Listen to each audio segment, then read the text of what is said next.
You know, I may do something to this effect right here, you know.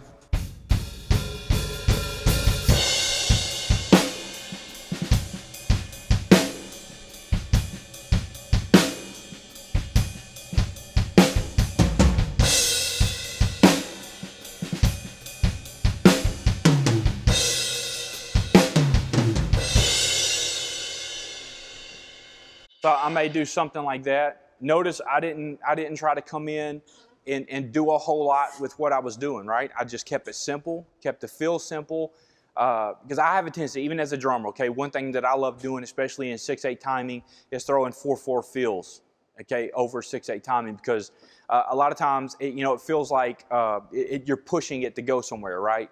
It feels like this resistance kind of thing when you do a 4/4 fill in 6/8 time.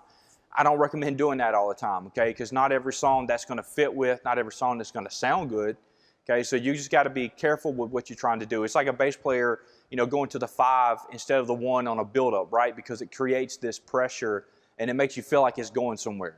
It's got this resistance to it. So sometimes I like to do that. But on a song like this, I'm not going to do that, right? I'm just going to keep it simple. I'm going to keep it, pocket. I'm going to just play the song as it should be played. Okay, when it comes back down out of that intro, I'm not gonna try to just do a lot of stuff. Actually, during that particular part, I'm probably just gonna set out, right? Because the beginning of the song, and every song has an intro, a middle, and a beginning. It's kind of like a sermon, right? They fill up the plane with their intro. They take off. They get to their climax, and then they start bringing it back down for a landing. And so the same way with a song, right? You have this intro. You have this really good chorus where you come in, and it's building, and eventually you get up here, right?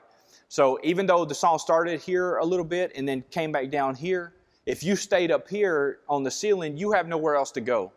You can't go anywhere else, and you're stuck there, okay? Because if you drop it back down and halfway through the song and the rest of the band's up here and you drop it back down here, if the other band's up here, then it's not going to sound that good, right? You're going to mess it all up. So on the intro part of that particular, me personally, I would set out.